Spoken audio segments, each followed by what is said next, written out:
الرحمن الرحیم وبه نستعین سبحانک لا علم لنا الا ما علمتنا انک انت العلیم الحکیم الحمد للہ رب العالمین والصلاة والسلام علی سید المرسلین وعلی آلہ وصحبہ اجمعین ومن تبعہم بإحسان الی یوم الدین. اعوذ باللہ من الشیطان الرجیم بسم اللہ الرحمن الرحیم. ما اصاب من مصیبت فی الارض ولا فی انفسکم الا فی کتاب من قبل ان نبرأها ان ذلك على الله يسير لكي لا تأسوا على ما فاتكم ولا تفرحوا بما آتاكم والله لا يحب كل مختال فخور. حاضرین گرامی، تقدیر پر ایمان سے متعلق ہماری کتاب میں آخری بحث اور باب یا عنوان فصل خامس کے تحت جو مصنف نے قائم کیا وہ ہے من ثمار الایمان بالقضاء والقدر، کہ قضاء اور قدر یعنی تقدیر پر ایمان کے چند فوائد. اللہ تبارک و تعالیٰ نے ایمان اور اسلام کی جن چیزوں کو بنیاد قرار دیا، اگر آپ ہلکی پھلکی نظر بھی ڈالیں، گہری نظر ڈالیں تو اور زیادہ مفید ہوگا. ہلکی نظر بھی ڈالیں تو ایک بات بہت واضح طور سے نظر آئے گی کہ اللہ تبارک و تعالیٰ نے ایمان کی جو بنیادیں مقرر کی ہیں، ہر ایک بنیاد اپنے اندر بہت سارے فوائد اور مقاصد سمیٹے ہوئے ہیں. اور اگر ایمانی اور اسلام کی ارکان اور بنیادوں کے مجموعے کو آپ دیکھیں گے تو ان میں بڑے جامع انداز میں زندگی کے تمام شعبوں کو اپنے اندر یہ ایمانیات سمیٹے ہوئے ہیں. اور ہم زندگی کا کوئی بھی کام، کوئی بھی عمل، کوئی بھی تعلق، معاملہ انجام دیتے ہیں، رشتہ اور تعلق میں، دوستی دشمنی میں، جائز ناجائز میں، صحیح اور غلط میں، کسی کا ساتھ دے رہے ہیں، کوئی معاملہ کا اختیار کر رہے ہیں، اخلاقیات میں کوئی چیز اختیار کر رہے ہیں، یہ ساری چیزیں کہیں نہ کہیں ہمارے ایمان سے وابستہ اور جڑی ہوئی ضرور نظر آئیں گی. انسان کی پوری شخصیت ہی ڈھلتی ہے ان بنیادوں کے سبب پر. اسی لیے اللہ تبارک و تعالیٰ نے دین کی بنیاد اسے قرار دیا، اور جب یہ بنیاد صحیح ہوگی تو اس بنیاد پر کھڑے ہونے والی اسلام کی عمارت بھی اتنی درست، اتنی صحیح، اتنی مضبوط ہوگی. جیسی بنیاد ہوگی ویسی عمارت ہوگی. چنانچہ ان میں سے ہر بنیاد کے اپنے فوائد، مقاصد ہیں. نقصانات سے بچانے کے اس میں مختلف پہلو موجود ہیں. یہاں ایمان بالقضاء اور قدر کے چند فوائد کا تذکرہ کیا ہے، تمام کا نہیں. چنانچہ کہتے ہیں کہ الایمان بالقضاء والقدر یثمر فوائد عظیمہ وثمرات جلیلہ، کہ قضاء اور قدر پر ایمان لانا بڑے عظیم فائدوں اور بہت جلیل القدر پھلوں، ثمرات کا نتیجہ دیتا ہے. ان میں سے چند ایک یہ ہے. نمبر 1، الاعتماد علی اللہ تعالی عند فعل الاسباب لان السبب والمسبب کلاہما بقضاء اللہ تعالی وقدرہ. بڑے اختصار کے ساتھ 1.5 سطر میں انہوں نے یہ بات کہی، لیکن بات بڑی گہری، جامع اور وسیع معنی رکھنے والی ہے. وہ کیا کہ اللہ اسباب کو اختیار کرنے میں، آپ کوئی بھی کام دنیا میں کر رہے ہیں کسی مقصد کے تحت، اب اس کام میں اپنے مقصد کے حصول کے لیے کچھ اسباب اختیار کریں. تجارت کر رہے ہیں تو تجارت کے اسباب اختیار کر رہے ہیں، ملازمت کر رہے ہیں تو ملازمت کے لیے جو اچھے گن ہیں، جو آپ کو دیانتدار، مفید اور مالک کے نزدیک زیادہ محبوب اور اچھے سے اچھی اجرت کے لائق بنا کر پیش کریں، ایسے اسباب جو اختیار، دنیا کا کوئی بھی کام کرتے ہوئے آپ جو اسباب اختیار کر رہے ہیں، ان اسباب کو اختیار کرتے ہوئے آپ کا اعتماد اللہ تبارک و تعالیٰ کی ذات پر ہوگا. اس لیے کہ سبب اور مسبب جو ذریعہ ہے اور جس چیز کے لیے سبب بنایا گیا، وہ دونوں چیزیں اللہ تبارک و تعالیٰ کی قضاء اور قدر سے ہے. اس کو میں دوسرے الفاظ میں کہوں، شیخ نے یہاں جو بیان کیا اور میں نے ترجمہ کیا، اسے دوسرے الفاظ میں کہوں کہ اس کے ذریعے سے بندے کی توحید اور اللہ تبارک و تعالیٰ پر ایمان مضبوط سے مضبوط تر ہوتا ہے. آدمی پورا کا پورا اعتماد، اور شرعی اصطلاح میں ایک لفظ استعمال کرے کہ بھروسہ، توکل، صرف اللہ پر کرتا ہے. اسی ضمن میں کچھ فائدے بیان کرتے ہوئے علامہ ابن ابی العز نے بڑی پیاری تفصیل بیان کی ہے، جس میں انہوں نے کہا کہ جس کا ایمان بالقضاء والقدر، تقدیر پر ایمان جتنا مضبوط ہوگا، وہ اللہ تبارک و تعالیٰ پر اتنا زیادہ بھروسہ کرے گا، اور اللہ تبارک و تعالیٰ کے علاوہ کسی سے ڈرے گا نہیں، یعنی اس کے اندر شجاعت اور بہادری پیدا ہو جائے گی جب وہ یہ جانے گا کہ ساری چیزیں، اسباب بھی اللہ کے ہاتھ میں ہے اور نتائج بھی، اور اللہ نے تقدیر میں جو چیز لکھی ہے اپنے علم ازلی کی بنیاد پر وہی چیز رونما ہوگی، اس سے ہٹ کر نہیں۔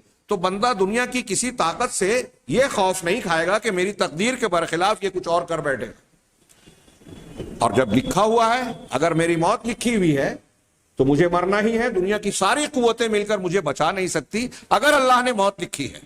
اور اگر اللہ تبارک و تعالیٰ نے میرا زندہ رہنا لکھا ہے، مجھ کو نقصان سے محفوظ رہنا لکھا ہے، تو دنیا کی ساری قوتیں مل کر مجھے نقصان نہیں پہنچا سکتی۔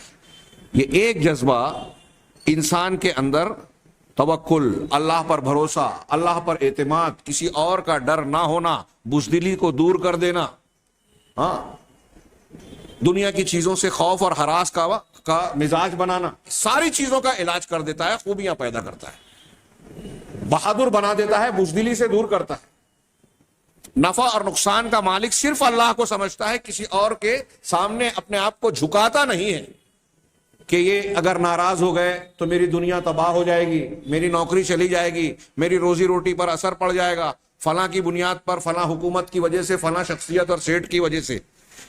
جتنا ایمان بالقدر مضبوط ہوگا اتنا اس قسم کے غلط خیال انسان کے ذہن و دماغ سے نکل جائیں گے، اور وہ جری بہادر ہوگا۔ بہادر سے مراد جذباتی، جوشیلا، متحور نہیں کہ کچھ بھی جوش میں آنے کے بعد بے قابو ہو کر کچھ بھی کرے، وہ الگ چیز ہے۔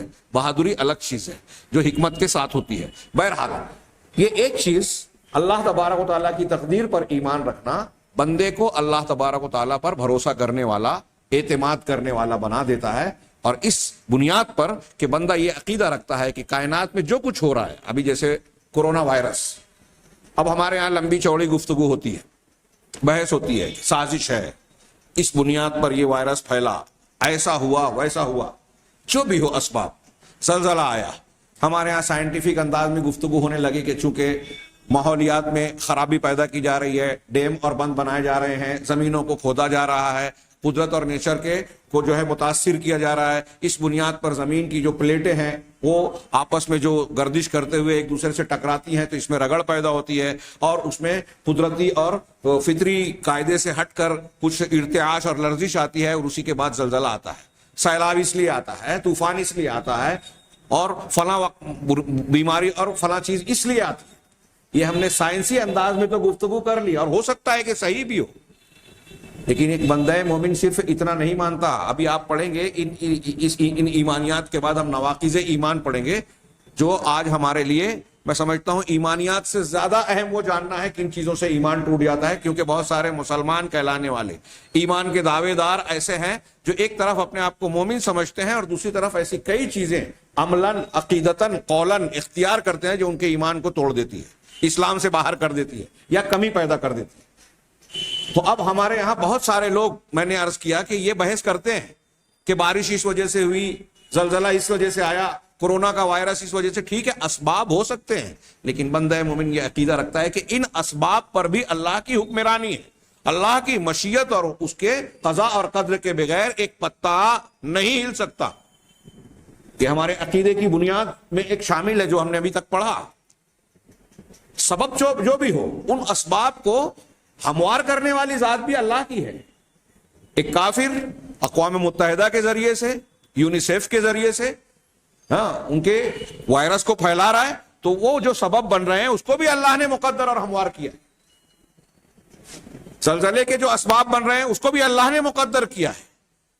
لہذا صرف یہ سمجھ لینا کہ فلاں وجہ سے ایسا ہوا ہے اور اللہ تعالیٰ کو فراموش کر دینا، یہ شرک ہوتا ہے۔ ہم آگے پڑھیں گے۔ اگر آپ نے یہ کہا نا کہ اگر وہ ڈاکٹر نہیں ہوتا تو آج میرے ابا کی جان نہیں بچتی، شرک ہے۔ صرف اتنا جملہ آپ نے کہا۔ ہاں، ڈرائیور بہت اچھا تھا، چابک دستی کا مظاہرہ کیا، ہوشیاری، ورنہ آج تو ایکسیڈنٹ طے تھا، ہم میں سے کوئی بھی نہیں بچتا، شرک ہے۔ گھر میں کتا نہیں ہوتا تو چوری ہو جاتی۔ حضرت ابن عباس نے وَمِنَ النَّاسِ مَن يَتَّخِذُ مِن دُونِ اللَّهِ اندادا کی تفسیر میں کہا یہ شرک ہے۔ ایسے ہی اللہ کے نبی صلی اللہ علیہ وسلم نے فرمایا کہ آج صبح فجر کی نماز کے بعد آپ نے درس دیا صحابہ کرام کو حدیبیہ کے مقام پر، رات میں بارش ہوئی، صبح جس نے یہ کہا کہ فلاں ستارے اور نچھتر کے ذریعے سے اس نے ہم کو بارش دی، اس نے اللہ تعالیٰ کا انکار کیا اور کوکب یعنی ستارے پر ایمان لائے، اور جس نے یہ کہا کہ اللہ کے فضل اور رحمت سے بارش ملی، اس نے ستارے کا کفر کیا، انکار کیا، اللہ پر ایمان لایا۔ یہ زبان کا، اقوال کا شرک ہوا۔ کیوں؟ جب آپ یہ کہہ رہے ہیں کہ میرے ابا بچ گئے، تو آپ یہ کہیے الحمدللہ بر وقت ڈاکٹر کی مدد مل گئی اور ڈاکٹر صاحب نے انجیکشن دے دیا، دوا دے دی، تو میرے ابا کی جان بچ گئی۔ اللہ کا فضل ہے، اللہ کی توفیق سے ڈاکٹر نے علاج کر دیا۔ اللہ تبارک و تعالیٰ کا فضل ہے کہ ڈرائیور کو صحیح وقت پر صحیح فیصلہ کرنے کی توفیق دی۔ الحمدللہ ڈرائیور کے حاضر دماغی سے ہم بچ گئے۔ جب آپ نے الحمدللہ کہا، اللہ کے فضل سے کہا، اللہ کی توفیق سے کہا، تو یہ شرک نہیں ہے، یہ توحید ہے، یہ صحیح ہے۔ یعنی آپ کا یہ عقیدہ ہے کہ جو سبب بن رہے ہیں ہماری جان کے بچنے کا، بیماری کے علاج کا، بیماری کے پھیلنے کا، زلزلے کا، بارش کا، طوفان کا، جو بھی سبب ہے وہ بھی اللہ کی توفیق سے، اللہ تعالیٰ کے مشیت اور حکم سے ہو رہا ہے۔ یہ ہے ایمان۔ یہی بات یہ 1.70 کی لائن میں بہت لمبی چوڑی باتیں اس میں سمٹی ہوئی ہے کہ توحید پر ایمان، بندے کی تقدیر پر ایمان بندے کی توحید اور اللہ پر ایمان کو مضبوط بناتا ہے، اور اللہ تبارک و تعالیٰ کا اعتماد بحال کرتا ہے اللہ پر۔ اسی ضمن میں علامہ ابن ابی العز نے یہ بات کہی، سلسلہ کلام شاید آپ کو غیر مربوط نظر آئے، کہ اللہ پر جب اعتماد کرے گا تو اللہ تعالیٰ سے ڈر بھی اللہ کا ہی رہے گا اور محبت بھی اللہ ہی کی رہے گی، اور اللہ تعالیٰ سے بچنے کے لیے اللہ ہی کی طرف بھاگے گا۔ اور بعض سلف کا قول نقل کیا جو اس سے پہلے میں بعض دروس میں پیش کر چکا ہوں، بڑا پیارا قول ہے کہ دنیا میں انسان کسی بھی چیز سے ڈرتا ہے تو اس سے دور بھاگتا ہے، جس چیز سے خوف کھائے گا اس سے دور بھاگے گا، لیکن اللہ کی شان نرالی ہے، الگ ہے۔ بندہ اگر واقعی میں اللہ سے ڈرے گا تو بھاگ کر کہاں جائے گا؟ اللہ کے پاس جائے گا۔ جس سے ڈرے گا اس سے بچنے کے لیے اسی کے جناب میں پناہ لینا چاہے گا۔ جو میں نے دعا بتائی، اللہم انی اعوذ برضاک من سخطک وبمعافاتک من عقوبتک، اے اللہ میں تیری رضا کے ذریعے سے، تیری رضا کے طفیل میں، رضامندی کے طفیل میں پناہ چاہتا ہوں۔ کس چیز سے؟ تیری ناراضگی سے۔ تو اپنی رضا کے سائے میں مجھے جگہ دے دے گا تو تیری ناراضگی سے بچ جاؤں گا، وبمعافاتک من عقوبتک، اور تیری معافی کو ذریعہ بنا کر پروردگار میں پناہ طلب کر رہا ہوں تیری سزا سے۔ رضا ہوگی تو معافی ملے گی، ناراضگی ہوگی تو سزا ملے گی۔ تو معافی کو ذریعہ بنا کر، معافی بھی تیری ہی ہے، سزا بھی تیری ہے، جنت بھی تیری ہی ہے، جہنم بھی تیری ہے، خیر بھی تیری طرف سے ہے، شر بھی تیری طرف سے۔ منبع خیر جبریل بھی تیرے مخلوق ہیں، منبع شر ابلیس بھی تیری مخلوق ہے۔ تیری رضا اور مشیت کے بغیر کائنات کا کچھ معاملہ نہیں ہو سکتا۔ یہ عقیدہ کہاں سے پیدا ہوتا ہے؟ اللہ پر ایمان کے ساتھ، تقدیر پر ایمان کے ساتھ۔ یہ پہلا فائدہ۔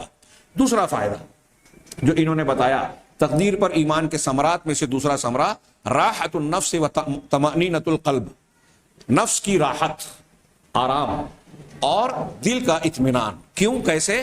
لأنہ متى علم العبد ان ذلك بقضاء اللہ وان المکروہ کائن لا محالہ، اس لیے کہ بندہ جب دنیا کے ہر حادثے اور معاملے کے سلسلے میں یہ عقیدہ اور یقین رکھے گا کہ یہ چیز اللہ کی قضاء اور فیصلے سے ہی سرزد اور رونما ہو رہی ہے، اور جو چیز ناپسندیدہ ہے، ہم کو بری لگ رہی ہے، ہاں وہ لا محالہ ہونے والی ہی تھی، اسے ہونا ہی تھا۔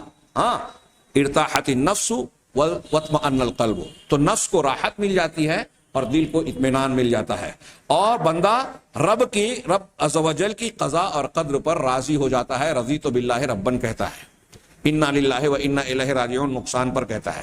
ہاں، فلا احد، اب یہاں آگے بڑا پیارا جملہ کہہ رہا ہے کہ فلا احد اطیب عیشا واہدأ نفسا واقوى طمأنینہ ممن آمن بالقدر، جو شخص تقدیر پر ایمان رکھتا ہے اس کے مقابلے میں آپ دنیا میں کسی شخص کو زندگی میں خوشگوار زندگی والا، نفس اور دل کے اعتبار سے اطمینان اور سکون والا نہیں پائیں گے۔ سب سے زیادہ اطمینان قلب، چین، سکون اس کو ملتا ہے جو تقدیر پر زیادہ ایمان، جو جتنا زیادہ مضبوط ایمان والا رہے گا اس کو اتنا نفس کا سکون حاصل ہوگا۔ مشاہدہ کر لیجئے، تجربہ کر لیجئے۔ مادہ پرست حضرات جو آج غلبہ ہے دنیا میں لوگوں کا، جن کے یہاں روحانیت کی کمی ہے، اللہ پر ایمان اور ایمانیات کا پہلو یا تو ہے نہیں یا بہت کمزور ہے، ان کو آپ دیکھیں گے کہ ہمیشہ بے چینی کا شکار رہتے ہیں، نیند کا مسئلہ ان کو درپیش ہوتا ہے، سکون کا مسئلہ درپیش ہوتا ہے، نفسیاتی بیماریاں ہوتی ہیں، ناکامیابیوں پر خودکشی کر لیتے ہیں. ہاں، مغربی دنیا کے آپ سروے رپورٹس دیکھیے کہ خودکشی کی کتنی کیا شرح ہے. ساری دولت نعمت دنیا کی ساری چیزیں حاصل ہیں. سالوں پہلے کی ایک رپورٹ میں پڑھا تھا خودکشی سے متعلق مضامین میں، پرانی بات ہو گئی لیکن وہ یاد آ گئی کہ لندن کے ایک 5 اسٹار ہوٹل میں وہاں کے ایک ارب پتی انسان نے وہاں کے پنکھے میں اپنے آپ کو لٹکا کر پھانسی دے دی. اور اس کی جو سوسائڈ نوٹ، خودکشی کی جو وجہ لکھی ہوئی تحریر تھی، اس میں وہ وجہ لکھتا ہے کہ میرے پاس اتنی دولت اور اتنی نعمتیں تھی کہ دنیا کی کوئی بھی لذت جو میں نے چاہی، جو مجھے پسند آئی، میں نے حاصل کر لی. کوئی ایسی چیز نہیں ہے جو میں نے چاہا ہو، میری خواہش ہو اور میں نے حاصل نہ کی ہو. ساری چیزیں مجھے مل گئی، لیکن اب مجھے ایسا محسوس ہوتا ہے کہ دنیا میں میرے لیے کوئی کشش بچی ہی نہیں، کوئی لذت باقی ہی نہیں رہی. لہٰذا مجھے اپنی زندگی بے کیف اور بدمزہ لگتی ہے. اس لیے میں یہ اقدام کر رہا ہوں کہ جب دنیا میں میرے لیے کوئی لذت، کوئی خوشی، مسرت کا کوئی سامان، شادمانی کی کوئی وجہ باقی نہیں رہی، تو میں چاہتا ہوں کہ اس دنیا سے میں چلا جاؤں. اس لیے میں خودکشی کر رہا ہوں. وہاں خودکشی کی جو وجہ ہے، اور یہ ایک وجہ نہیں ہے، ایک واقعہ نہیں ہے، ایسے اور بہت سارے متعدد آپ کو مثالیں ملے گی مادہ پرست دنیا میں. کیوں یہ بات کیوں ہے؟ یہ بے اطمینانی کیوں ہے؟ یہ بے چینی کیوں ہے؟ ہم اور آپ بھی اپنا جائزہ لیں. اگر ہمیں کبھی کبھی کچھ لوگ کہتے ہیں نا کہ کچھ اچھا نہیں لگ رہا ہے، کوئی مزہ نہیں آ رہا ہے، زندگی میں کوئی لطف نہیں محسوس ہو رہا ہے، جی چاہتا ہے کہ مر جائیں، دنیا چھوٹ جائے. ہمارے لیے زندگی میں کوئی کشش، کہ جب آپ اور ہمارے دل میں یہ کیفیت آتی ہے تو اس کا معنی یہ ہوتا ہے کہ ہمارے ایمان میں کمزوری آ چکی ہے، روحانیت میں کمزوری آ چکی ہے. اور آپ اگر اپنے آپ کا جائزہ لیں گے، جس وقت آپ اس قسم کے خیالات اور بے چینی سے دوچار ہوتے ہیں، اگر آپ جائزہ لیں گے تو معلوم ہوگا کہ اس وقت یا تو آپ اللہ تعالیٰ کی نافرمانی، شریعت کی مخالفت اور گناہ کا ارتکاب کر رہے ہیں، یا آپ کی نیکیاں اس وقت نہیں ہو رہی ہے جو کرنا چاہیے. اللہ تعالیٰ نے جو صلاحیت، قوت، علم اور جن خوبیوں کو آپ کو جن خوبیوں کا مالک بنایا ہے، ان کو آپ نیکی کے کاموں میں استعمال کر سکتے ہیں، کر سکتے تھے. نہیں کیا تو بے چینی آئے گی. یہ روحانی باتیں، ایمانی باتیں، اور مادی اسباب سے کہیں زیادہ اثر انداز یہ روحانی اسباب ہوتے ہیں. تو بہرحال انہوں نے دوسری ایک بات کہی کہ زندگی کا لطف، مزہ آپ دیکھیں گے کہ اس شخص کو زیادہ حاصل ہوتا ہے، لذت زیادہ ملتی ہے جو تقدیر پر ایمان رکھتا ہے. اب وہ چاہے جھوپڑے میں رہتا ہو، اور جو تقدیر پر ایمان نہیں رکھتا وہ بے چینی، بے قراری کا شکار ہوتا ہے، چاہے وہ محل میں رہتا ہو. آج ہم اپنے اندر، اپنے گرد و پیش میں اس کی واضح مثالیں دے سکتے ہیں. دوسرے الفاظ میں اس کا فائدہ ہم یہ بیان کر سکتے ہیں کہ جو شخص تقدیر پر ایمان رکھے گا، اس کے اندر قناعت آئے گی، اس کے اندر صبر آئے گا. بڑے سے بڑا نقصان ہو جائے، بڑے سے بڑا، پوری دنیا لٹ گئی، ایک ہی وقت میں کورونا کی وجہ سے یا کسی اور بیماری اور طوفان آفت کی وجہ سے، زلزلے کی وجہ سے گھر کے کئی افراد کی میت ہو گئی ایک ہی دن میں. مومن بندہ کہتا ہے انا للہ و انا الیہ راجعون. یہ تقدیر پر ایمان، اللہ پر ایمان، اس کو اس صبر اور اس یقین پر ابھارتا ہے کہ جو کچھ ہوا ہے اللہ کے فیصلے سے ہوا ہے، اور اللہ کی ذات حکیم ہے، رب ہے، اس کے فیصلے کے بغیر کوئی معاملہ نہیں ہوا. وہ چوں چرا نہیں کرتا، وہ شکوے شکایات نہیں کرتا. ہاں، قاتل کے قتل کرنے کا اگر عزم اور ارادہ ہے، کسی کی واضح غلطی ہے، تو وہ سبب ضرور ہے، اپنے سبب کے ارتکاب کی وجہ سے وہ سزا کا مستحق ضرور ہے. اور ہم یہ مقدمہ کر سکتے ہیں، مطالبہ کر سکتے ہیں کہ قاتل کو سزا دی جائے، دیت دی جائے. لیکن جو واقعہ ہو چکا ہے، ہمارے گھر میں کوئی میت ہو گئی، کاروبار میں کوئی نقصان ہو گیا، ایکسیڈنٹ میں کوئی حادثے میں کوئی ہمارے گھر کا شخص اپاہج ہو گیا، یا اور کوئی بیماری اور سبب پریشانی آئی ہے، اس کا جو وقوع ہونا ہے اس پر آدمی لان تان اور شکوہ شکایت نہیں کرتا، اس بنیاد پر کہ یہ اللہ تعالیٰ کی تقدیر سے ہوا ہے، اور اللہ کی طرف سے جو ہے ہم اس پر سر جھکاتے ہیں، اس پر رضامند ہوتے ہیں. یہ خیال انسان کو جینے کا حوصلہ دیتا ہے. یہاں اسی بات کو جو انہوں نے بیان کیا کہ زیادہ خوشگوار زندگی ملتی ہے تقدیر پر ایمان سے، اسی کو میں اپنے انداز میں بیان کر رہا ہوں، اس کی تشریح کر رہا ہوں کہ یہ خیال انسان کو بڑی سے بڑی مصیبت پر صابر بنا دیتا ہے، اللہ کے فیصلے کو قبول کرنے والا بنا دیتا ہے. تقدیر پر حقیقی ایمان رکھنے والا انسان کبھی خودکشی کر ہی نہیں سکتا. خودکشی کیوں کرتا ہے آدمی؟ آج ہمارے یہاں مسلمانوں کے بیچ غیر مسلموں کی بات سمجھ میں آتی ہے، کیونکہ وہ تو کافر ہیں، ایمان رکھتے ہی نہیں، ان کے لیے دنیا کا حصول، دنیا کی نعمتوں کا حصول جو ہے زندگی کی معراج ہے، اس سے محروم ہوئے تو سمجھتے ہیں سب کچھ ختم ہو گیا۔ مومن کے لیے یہ معراج نہیں ہے۔ تو مسلمانوں میں خودکشی کا ہونا، ہمارے یہاں آج شہر مالیگاؤں کی بات کریں اور دوسرے مقامات پہ جو خبریں آتی ہیں، یہ اس بات کی دلیل ہے کہ مسلمان ایمان اور عقیدے کی اپنی بنیاد میں انتہائی کمزور ہے، اس سے دور ہے، صحیح تعلیم تربیت دی ہی نہیں جا رہی۔ ہاں ڈنکا بج رہا ہے، شور اور ہنگامہ ضرور ہے کہ لوگ دین کا کام کر رہے ہیں، تبلیغ کا کام کر رہے ہیں، فضائل بیان کر رہے ہیں، لوگوں کو گھر گھر جا کے جو ہے سمیٹ کر 20 سال 40 سال 35 سال لگا دیا ہے، ایک ایک گھنٹہ 2 گھنٹہ، کوئی 8 گھنٹہ ڈیوٹی کی طرح ٹائم دے رہا ہے، بڑی اچھی بات ہے، جذبہ خیر کا ہے، ہم متہم نہیں کرتے، اللہ تعالیٰ اخلاص دے، لیکن طریقہ اور دین کے سیکھنے سکھانے کا انداز آپ نے نبی کا طریقہ، قرآن کا طریقہ، اللہ کے نبی اور صحابہ کرام کے طریقے کو آپ نے اختیار نہیں کیا۔ 20 سال ہو گیا، آپ پوچھئے توحید کسے کہتے ہیں، ایمان کی کیا بنیادیں ہیں اور اس کا کیا معنی ہے، نہیں معلوم، مخصوص نمبر پر عمل ہو رہا ہے۔ ہم فلاں فکر اور تحریک سے جڑ گئے، مخصوص فکر کے تحت ہمارے فلاں بڑے آدمی ہیں، مفکر ہیں، دانشور ہیں، انہوں نے جو دین کی تشریح کی، ہماری حد بندی بس وہیں تک ہے کہ تحریک چلائی جائے، جوشیلا جذباتی بنایا جائے۔ نبی کریم صلی اللہ علیہ وسلم کیسا فرد کی تعمیر کیسے کرتے تھے، تربیت کیسے کرتے تھے، گناہوں کی روک تھام کیسے کی آپ نے؟ 23 سالہ دور نبوت میں دنیا کی سب سے بڑی جہالت اور جاہلیت کو دنیا کی سب سے بہترین تہذیب کیسے بنا دی؟ انہی ایمانیات کی تربیت پر۔ اللہ کے نبی جناب محمد رسول اللہ صلی اللہ علیہ وسلم صحابہ کرام کو پہلے ایمان سکھاتے تھے، اور جب یہ ایمان کی بنیاد مضبوط ہوتی تھی، ایک آدمی کے اندر اللہ پر، رسولوں پر، فرشتوں پر، آخرت پر، تقدیر پر جب ایمان ہوگا تو اس کو لمبی چوڑی تقریر نہیں کرنی پڑے گی کہ آپ جو ہے زنا کو چھوڑ دو، سود کھانا چھوڑ دو۔ صرف یہ حکم ملا صحابہ کرام کو کہ اللہ اور رسول نے فلاں چیز کو حرام کر دیا تو منہ سے لگی ہوئی شراب کو اگل دیا۔ کیوں؟ لمبی چوڑی تقریر کی ضرورت، ایمان دل میں تھا نا۔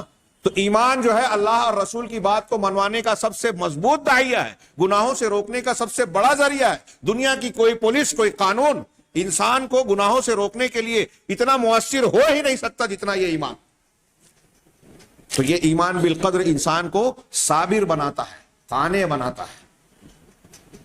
ایمان، تقدیر پر ایمان رکھنے والا یہ اعتراض نہیں کرے گا ارے فلاں آدمی اتنا مجھ سے گھٹیا ہے، اس کو اللہ نے اتنی دولت کیوں دے دی۔ جو کسی سے حسد کرتا ہے، کسی کی دولت مندی پر، کسی کی خوبصورتی پر، کسی کی کامیابی پر اعتراض کرتا ہے، وہ دراصل اللہ تبارک و تعالیٰ کی ربوبیت پر اور تقدیر کے فیصلے پر اعتراض کر رہا ہے۔ حسد کرنے والا اللہ کے فیصلے پر اعتراض کر رہا ہے کہ اللہ نے اس کو دیا، مجھے نہیں دیا۔ کس نے دیا؟ اللہ نے دیا۔ تو آپ اللہ سے زیادہ بہتر سمجھتے ہو کہ کس کو کیا ملنا چاہیے، کتنی عمر ملنی چاہیے؟ اللہ آپ سے مشورہ کرے گا، پوچھے گا۔ یہ اس قسم کے اعتراضات جنم لیتے ہیں ایمان کے نہ ہونے یا صحیح نہ ہونے پر۔ اگر ہم تقدیر پر ایمان صحیح کر لیں، درست کر لیں، تو ہمیں زندگی کا صحیح طریقہ اور انداز اور ہر حال میں ہنسنے مسکرانے کی ادا ملے گی، مصیبتوں کا مقابلہ کرنے اور ان سے گزرنے کا حوصلہ اور ہمت ملے گی۔ ایمان رکھنے والے سے زیادہ بہادر دنیا میں کوئی دوسرا انسان نہیں ہوتا۔ تیسرا فائدہ انہوں نے بتایا کہ طرد الاعجاب بالنفس عند حصول المراد۔ اس فائدے کی بھی آج ہم دیکھتے ہیں کہ بڑی شدید قلت ہے مسلمانوں میں، ایمان رکھنے والوں میں ایمان کا یہ فائدہ بہت کم نظر آتا ہے۔ وہ کیا ہے کہ مراد اور مقصد کے حاصل ہو جانے کے بعد دل سے، اپنے اندر سے خود پسندی، خود ستائی، دوسرے لفظوں میں کہوں انانیت، خود نمائی کا جذبہ ختم ہونا۔ اعجاب کہتے ہیں خود پر اپنے آپ کو، یہ میں کا جو ترانہ لوگ پڑھتے ہیں، میں تھا، میں نے کیا، میرا کارنامہ۔ گھوم پھر کے اگر آپ کوئی موضوع چھیڑیں تو میں کے غلام جو ہوتے ہیں وہ گھما پھرا کے کوشش کرتے ہیں کہ اپنے کارناموں اور اپنے کاموں کو بیان کریں، اور اگر انہوں نے کچھ نیک کام کیا بھی ہے تو یہ بار بار بیان کے سے خطرہ پیدا ہو جاتا ہے کہ ضائع ہو جائے، احسان جتائیں، رپورٹ چھپوائیں۔ آج ہمارے ہاں وہ سیاسی مقاصد کی طرح لوگ دینی کاموں میں بھی اب یہی اختیار کر لیتے ہیں کہ جتنا کام نہیں کرتے اس سے زیادہ فوٹو کی تشہیر ہوتی ہے، رپورٹیں چھپتی ہیں، بار بار چھپتی ہے۔ اس کے پیچھے کیا حقائق اور جذبات ہے نہیں معلوم، لیکن لوگوں میں شو کیا جاتا ہے کہ دیکھو یہ کام کر رہے ہیں، یہ اعجاب النفس پیدا ہوتا ہے۔ ایک بات ہم کو اور آپ کو ہمیشہ یاد رکھنا چاہیے، ایک اس سے جڑی ہوئی بات کہہ رہا ہوں کہ اگر ہم لوگ یہ یاد رکھتے ہیں میں نے فلاں بہت اچھا کام کیا، فلاں بہت اچھا کام کیا، فلاں بہت اچھا، تو اس سے گھمنڈ پیدا ہوتا ہے، خود کیا ہے، خود پسندی آتی ہے، میں۔ صحابہ کرام کو دیکھیے، حضرت عمر فاروق، حضرت ابوبکر صدیق، ہم میں سے کوئی، یا ہم تو بہت کمتر ہیں، کوئی بڑے سے بڑا اللہ کا ولی، متقی پرہیزگار انسان، کیا ان کی خاک پاک و درجے میں پہنچ سکتا ہے؟ نہیں پہنچ سکتا۔ صحیح بات یہ ہے، لیکن ان کی زندگیاں اور ان کے بیانات دیکھیے، وہ کبھی اس بات پر فخر کرتے ہوئے نظر نہیں آتے کہ ارے مجھے تو اللہ کے رسول صلی اللہ علیہ وسلم نے ایسی بشارت دی تھی، میں تو بدر میں تھا، میں تو فلاں جگہ تھا، میرا تو یہ مقام ہے۔ دوسروں پر یہ کہہ کے اپنی برتری کبھی نہیں جتائی۔ اس کے برخلاف عبد الرحمن بن عوف عشرہ مبشرہ میں سے ہیں، اور کہتے ہیں، بخاری کی روایت جو میں اس سے پہلے بیان کر چکی ہوں، لمبی روایت، کہ مصعب ابن عمیر کو احد میں شہید کیا گیا جبکہ وہ مجھ سے بہتر تھے۔ بہتر عبد الرحمن بن عوف ہے، کہہ رہے ہیں کہ مصعب ابن عمیر مجھ سے بہتر تھے۔ عمر فاروق کہہ رہے ہیں کہ قیامت کے دن اگر یہ ندا لگائی جائے کہ ایک آدمی کے علاوہ سب کی بخشش ہو گئی تو میں سوچوں گا کہ کہیں وہ ایک میں تو نہیں ہوں۔ کاش اللہ تبارک و تعالیٰ دوسرے قول میں کہا کہ مجھے جنت نہ دیتا جہنم سے بچا دیتا۔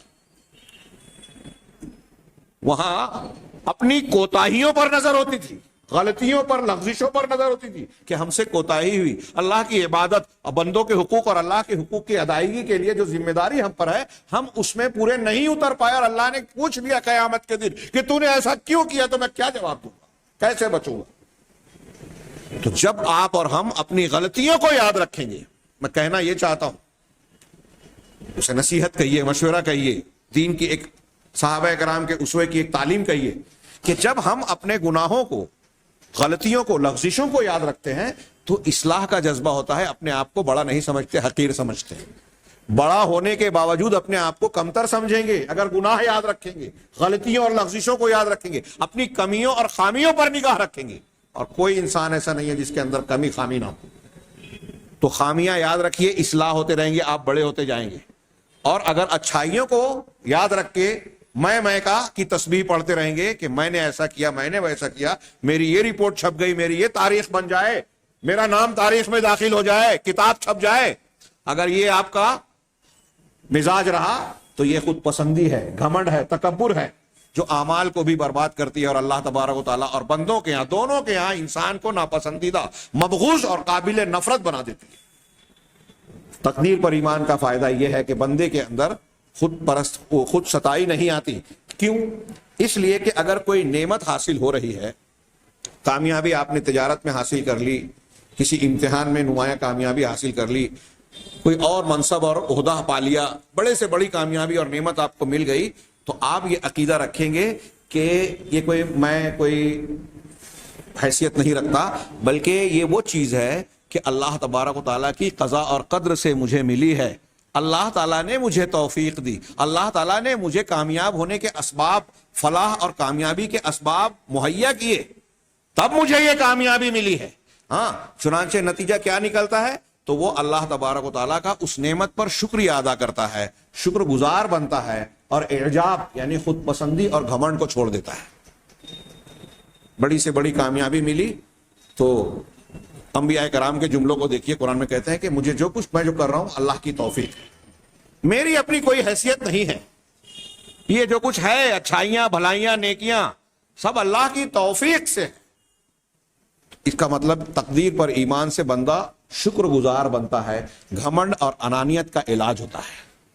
یہ ایمان اور یہ گھمنڈ، یہ انانیت، قناعت کا نہ ہونا، حرص و ہوس کا ہونا، دولت کے پیچھے اندھے ہو کر بھاگنا، حلال حرام کی تمیز کھونا، یہ سب گویا اسی جڑ بنیاد سے پیدا ہو رہا ہے کہ یہ ایمان جب ہوگا تو ان سب چیزوں کا علاج ہو جائے گا۔ آپ جب تقدیر پر ایمان ہے تو جو کچھ دیا اللہ نے دیا، جتنا چاہا اللہ نے دیا۔ اللہ نے اگر میرے لیے لکھا ہے کہ میں اتنا اناج کھاؤں گا تو ایک دانہ زیادہ نہیں کھا سکتا، اور جو لکھا ہے وہ کھائے بغیر مر نہیں سکتا، یہ یقین ہوگا تو آپ اپنی ضرورت سے زیادہ یا قسمت سے زیادہ کے پیچھے بھاگیں گے کیوں؟ لالچ آپ کو تباہ نہیں کرے گی، اندھا نہیں بنائے گی، جیسے دنیا دار لوگوں کو اندھا بنا دیتی ہے، حلال حرام کی تمیز کو مٹا دیتی ہے۔ اور آج ہم دیکھ رہے ہیں کہ مسلمان ہے اور حرام خوری عام ہے، اور نہ صرف یہ کہ عام ہے بلکہ اب اس کی قباحت بھی آہستہ آہستہ ہمارے سماج میں مرتی جا رہی ہے۔ نیکیوں برائیوں کی قباحت جب ختم ہو جائے تو اللہ کا عذاب آتا ہی ہے، یہ طے ہے۔ بہرحال یہ ایک تیسرا فائدہ تھا کہ بندے کے اندر سے خود پسندی اور خود نمائی کا علاج ہوتا ہے، بندے کے اندر شکر گزاری کا جذبہ پیدا ہوتا ہے ہر ملنے والی نعمت کے تعلق سے، اس لیے کہ وہ یہ عقیدہ رکھتا ہے کہ یہ اللہ کی قضا اور قدر اور اس کا فیصلہ ہے، میری اپنی کوئی بڑی شان نہیں ہے۔ ہاں، اللہ نے اگر مجھے یہ توفیق نہ دیتی، اللہ مجھے اگر کامیابی کے اسباب فراہم نہ کرتا تو میں کامیاب ہو ہی نہیں سکتا تھا۔ چوتھا فائدہ جو انہوں نے بتایا، طرد القلق والزجر عند فوات المراد او حصول المکروہ، کہ مقصد کے فوت ہو جانے، آپ کوئی چیز حاصل کرنا چاہ رہے ہیں، ہاں دنیا کی کوئی نعمت ہے، کوئی منصب ہے، کوئی ڈگری ہے، کسی لڑکی سے شادی کرنا چاہ رہے ہیں، کوئی لڑکی کسی خاص لڑکے سے یا گھرانے میں شادی کرنا چاہ رہی ہے، نہیں ہو پائی، مقصد حاصل نہیں ہوا جو آپ چاہ رہے ہیں، یا کوئی ناپسندیدہ چیز آپ کو حاصل ہو گئی جو آپ نہیں چاہتے تھے کہ یہ نقصان نہ ہو، وہ نقصان ہو گیا، کاروبار میں، زندگی میں، گھر میں کوئی بھی نقصان ہو گیا، تو اس وقت انسان کے دل سے قلق اور مایوسی کا دور ہونا، پریشانی کا دور ہونا، اس کا علاج ہونا۔ کیوں؟ اس لیے کہ بندہ یہ یقین رکھے گا کہ یہ چالی چیز جو مجھ کو دکھ پہنچا، تکلیف پہنچی، ناکامیابی ہاتھ آئی، ہاں، اور ناپسندیدہ حال میں پہنچ گیا، صدمے سے دوچار ہو گیا، یہ اللہ کی قضاء و قدر سے ہے، وہ اللہ جس کے لیے آسمانوں اور زمین کی سلطنت ہے، ملکیت ہے، سارے چیزوں پر حکمرانی اس کی ہے، اور اسی کا یہ نتیجہ ہے، اور جب اس کا فیصلہ ہے تو یہ لامحالہ ہونا ہی تھا، اس سے بچ نہیں سکتا تھا۔ جب ایسا ہوگا تو بندہ اس پر صبر کرے گا، اور اس صبر پر اللہ تعالیٰ سے اجر و ثواب کی، بدلے کی، اچھے بدلے کی امید رکھے گا۔ وَإِلَىٰ هَٰذَا يُشِيرُ اللَّهُ تَعَالَىٰ بِقَوْلِهِ، اسی کی جانب اللہ تبارک و تعالیٰ نے اپنے اس فرمان میں اشارہ کیا جو میں نے حمد و صلات کے بعد سورہ حدید کی آیت نمبر 22 پڑھی، بڑی شاندار، جاندار اور وسیع مفہوم والی آیت ہے، میں صرف ترجمہ کروں۔ اللہ تعالیٰ نے ارشاد فرمایا، مَا أَصَابَ مِن مُّصِيبَةٍ فِي الْأَرْضِ وَلَا فِي أَنفُسِكُمْ إِلَّا فِي كِتَابٍ مِّن قَبْلِ أَن نَّبْرَأَهَا، تمہیں زمین میں، دنیا کے اندر کوئی مصیبت لاحق ہو رہی ہو، کورونا وائرس ہو، طوفان ہو، زلزلہ ہو، بیماریاں ہو، پریشانیاں ہو، زمین میں ہو، وَلَا فِي أَنفُسِكُمْ، یا پھر تمہارے اپنے نفس کے اندر، تمہاری جانوں میں، یعنی دنیا میں کوئی مصیبت پریشانی آ رہی ہے، کوئی مصیبت ہے، یا ہماری اپنی ذات کے اندر کوئی مصیبت آ رہی ہے، نہیں آتی مگر یہ اس کو پیدا کرنے سے پہلے ایک کتاب میں اللہ تعالیٰ نے لکھ دیا ہے۔ اللہ فی کتاب، مگر وہ ایک کتاب میں لکھی ہوئی ہے، من قبل ان نبرأہا، اسے پیدا کرنے سے پہلے، جو ہم نے صحیح مسلم اور ترمذی کی حدیث پڑھی اس سے پہلے، کہ اللہ نے آسمانوں اور زمین کی تخلیق سے 50,000 سال پہلے مخلوقات کی پوری تقدیر قلم کو حکم دے کر لوح محفوظ میں لکھ دی، قیامت تک جو کچھ ہونے والا ہے سب لکھ دیا۔ کیوں لکھ دیا؟ اس لیے کہ اللہ کو پہلے سے علم تھا، اللہ کا علم ساری چیزوں کو گھیرے ہوئے۔ اللہ کے لکھنے کی وجہ سے ہم مجبور ہو گئے، یہ معنی نہیں ہے، تقدیر کی وجہ سے انسان مجبور نہیں ہوتا، بلکہ اللہ تعالیٰ کے علم کامل کی وجہ سے وہ چیز تقدیر میں لکھی ہے۔ تو اللہ تعالیٰ فرما رہا ہے کہ تم کو زمین میں یا تمہارے اپنے اندر کوئی مصیبت لاحق ہوتی ہے تو وہ چیز لکھی ہوئی ہے، ہاں، اس کو پیدا کرنے سے پہلے ایک کتاب میں لکھی ہوئی ہے۔ ان ذالک علی اللہ یسیر، ہمیں لگتا ہے کہ یہ بہت مشکل کام ہے، ناممکن چیز ہے، لیکن یہ چیز اللہ پر بہت آسان ہے۔ قرآن نے فرمایا یہ اللہ تعالیٰ پر بہت آسان ہے۔ کیوں اللہ نے پہلے سے لکھ دیا یہ چیز؟ یہ تقدیر کا فائدہ قرآن کی آیت بتا رہی ہے، تقدیر پر ایمان کا، لِكَيْ لَا تَأْسَوْا عَلَىٰ مَا فَاتَكُمْ، تاکہ تم جس چیز کو، جو چیز تم سے کھو جائے، گم ہو جائے، فوت ہو جائے، چھوٹ جائے، جو چیز تم کو نہ مل سکے، اس پر تم غمگین نہ ہو جاؤ، افسردہ اور حسرت و یاس میں مبتلا نہ ہو جاؤ، نا امید ہو کر بیٹھ جاؤ، ایسا نہ ہو۔ وَلَا تَفْرَحُوا بِمَا آتَاكُمْ، اور جو کچھ اللہ نے تم کو نعمتیں عطا کی ہے اس پر تم اترانے نہ لگو۔ ان واللہ لا يحب كل مختال فخور، اور اللہ ہر اترانے والے شیخی باز کو ناپسند کرتا ہے، ان سے محبت نہیں رکھتا، ان کو پسند جو شیخی کا برتتا ہے، اتراتا ہے، گھمنڈ اور تکبر کرتا ہے۔ تو جو نعمت ملی اس پر اتراؤ نہیں، اور جو چھوٹ گیا اس پر مایوس اور غمزدہ نہ ہو جاؤ۔ یہاں غمزدگی اور مایوسی کی بات ہے، خوشی، آدمی کو جب کوئی غم کا معاملہ آتا ہے تو فطری طور پر غمزدہ ہوتا ہے، کوئی اچھی چیز ملتی ہے تو فطری طور پر خوش ہوتا ہے۔ یہ فطری خوشی اور غم یہ ممنوع نہیں ہے، اسلام دین فطرت ہے۔ وہ غم اور وہ خوشی جو انسان کو دائرے سے، شریعت کے دائرے سے باہر نکال دے کہ خوشی میں آئے تو آپ ناجائز کام کرنے لگے، جیسے آج دنیا میں ہوتا ہے یا ہمارے نوجوان کہ چھٹی ہے، خوشی کا موقع ہے، دھوم دھام مچائی جائے، اور ایسی دھوم دھام کہ پیسہ ضائع کیا جائے، ناجائز کاموں کا ارتکاب کیا جائے، ڈھول تاشا موسیقی، یا پھر کسی دوسرے کو نقصان پہنچایا جائے. یہ خوشی نہیں ہے. خوشی کا جو طریقہ اسلام نے بتایا اس کو اختیار کریں. اللہ کا شکر ادا کرتا ہے بندہ خوشی میں. اور غم زدہ ہونا ممنوع نہیں ہے. کسی کی میت ہو تو آپ کے آنسو نکل جائیں، ناجائز نہیں ہے، لیکن آپ نوحہ و ماتم کریں، شکوہ شکایت کریں دل سے، زبان سے، عمل سے، تو یہ نوحہ و ماتم کفر کی بات ہے، ناجائز ہے. اللہ تعالیٰ نے وہی کہا تاکہ تم ایسے غم اور خوشی میں مبتلا نہ ہو جاؤ جو اللہ تعالیٰ کو ناپسند ہے.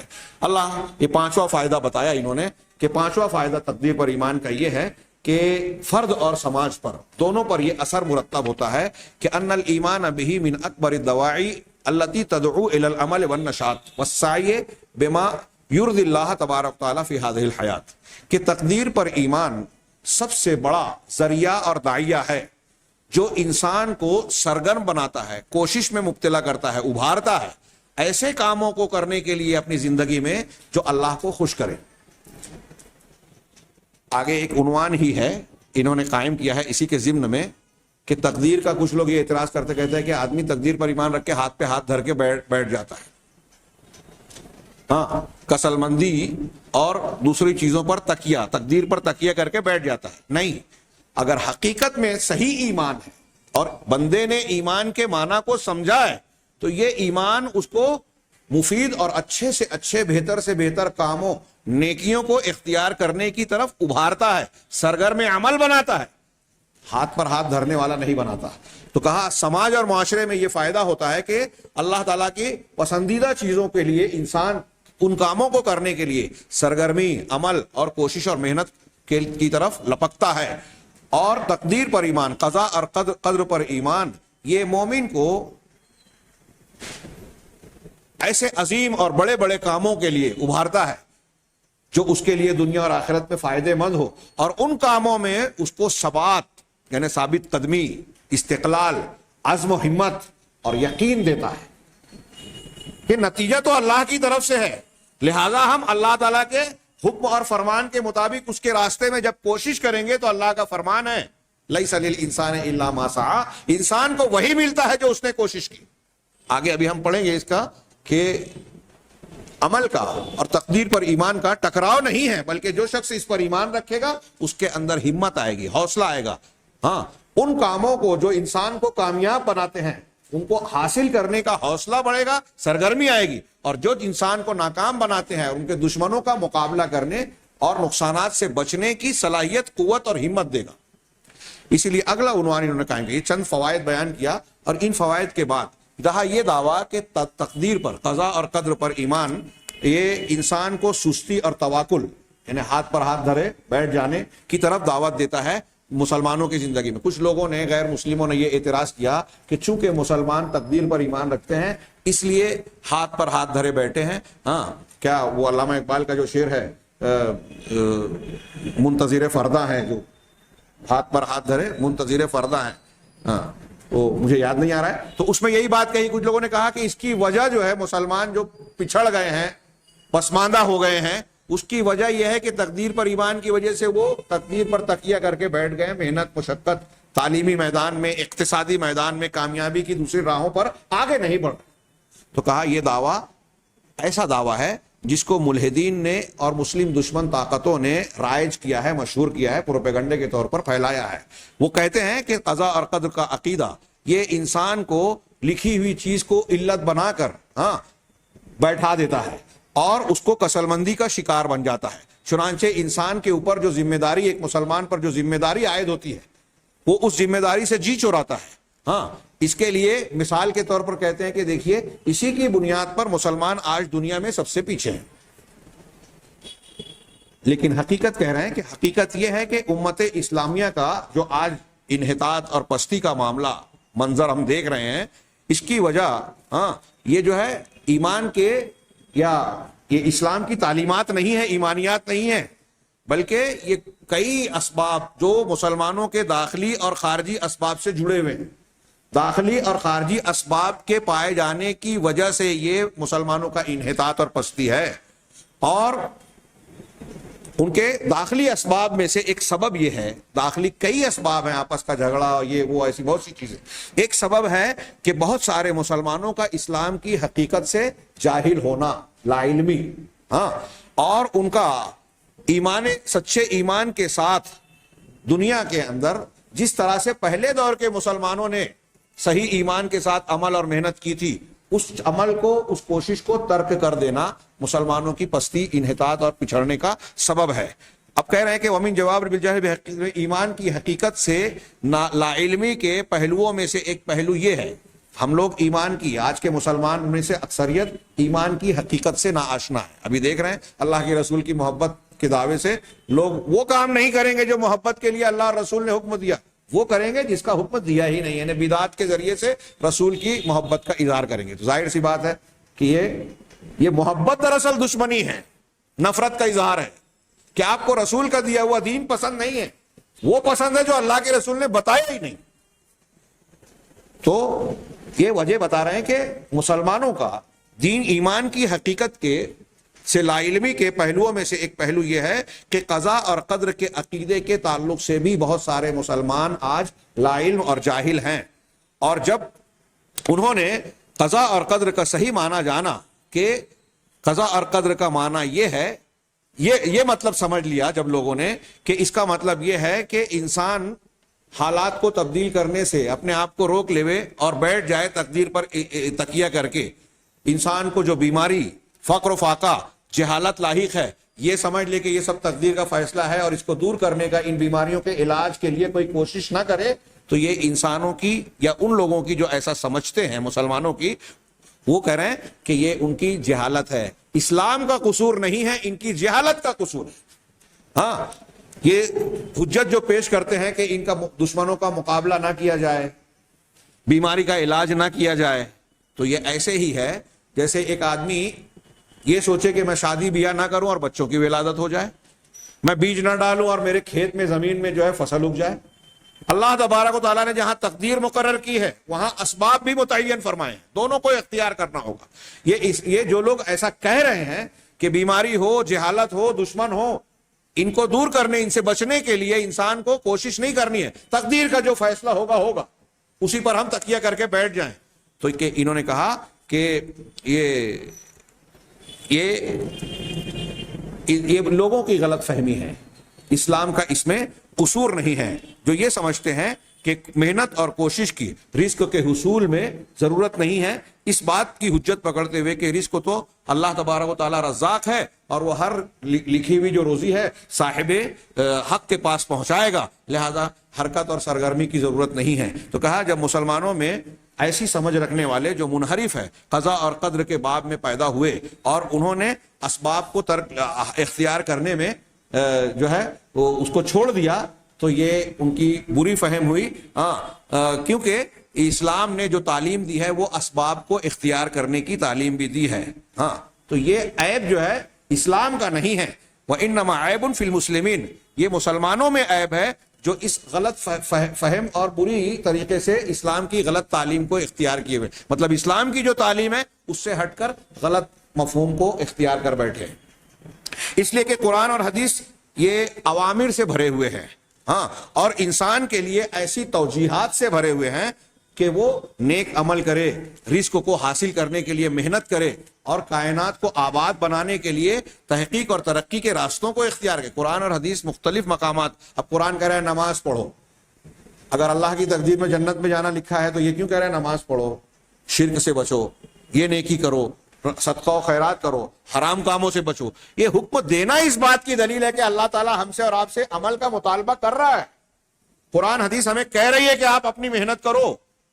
یہ حدیث ہم پڑھ چکے کہ اللہ کے رسول سے صحابہ کرام نے پوچھا کہ تقدیر میں جو لکھا ہے اسی پر تکیہ کر کے بیٹھے، کہا نہیں، اعملوا فکل میسر لما خلق لہ، عمل کرو، ہر شخص کو وہی راستہ ہموار کیا جائے گا، آسان کیا جائے گا، توفیق دی جائے گی جس کے لیے اس کو پیدا کیا گیا. آپ کو کیسے معلوم کہ آپ کی تقدیر میں یہ لکھا ہے کہ آپ جاہل رہیں گے، آپ جہنم میں جائیں گے؟ جب نہیں معلوم ہے تو محنت کیجئے، اللہ سے اچھی امید رکھیے.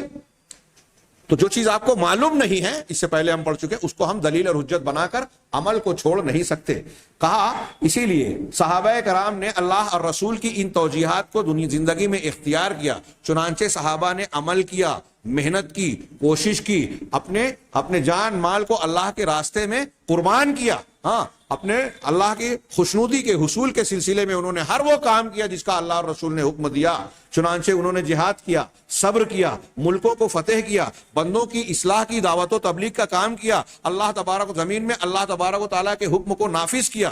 اور ان میں سے کوئی ایک صحابی بھی آپ کو ایسا نہیں ملے گا جس نے تقدیر پر ایمان کو بہانہ بنا کر عمل سے اپنے آپ کو روک لیا ہو کہ میں نماز نہیں پڑھوں گا، میں جہاد نہیں کروں گا، میں اللہ کے راستے میں خرچ نہیں کروں گا اس لیے کہ تقدیر میں لکھا ہوگا تو میں تو جنت میں جاؤں گا۔ یہ کوئی ایک صحابی کو آپ ایسا نہیں پائیں گے کہ تقدیر کو یا ایمان کو بہانہ بنا کر عمل سے اس نے پہلو تہی کی ہو، بلکہ قضاء اور قدر تو حقیقت میں انسان کے لیے سب سے بڑا داعی اور سب سے بڑی وجہ ہے جو اس کو عمل پر ابھارنے والی ہے، عامل بناتی ہے۔ چنانچہ تمام مسلمانوں کو، مومنوں کو حکم دیا گیا ہے کہ وہ اللہ تبارک و تعالیٰ پر بھروسہ کرنے کے ساتھ ساتھ اسباب کو اختیار کریں، اور یہ ایمان رکھیں کہ اسباب ہم اختیار کریں گے، نتیجہ اللہ کے ہاتھ میں ہے۔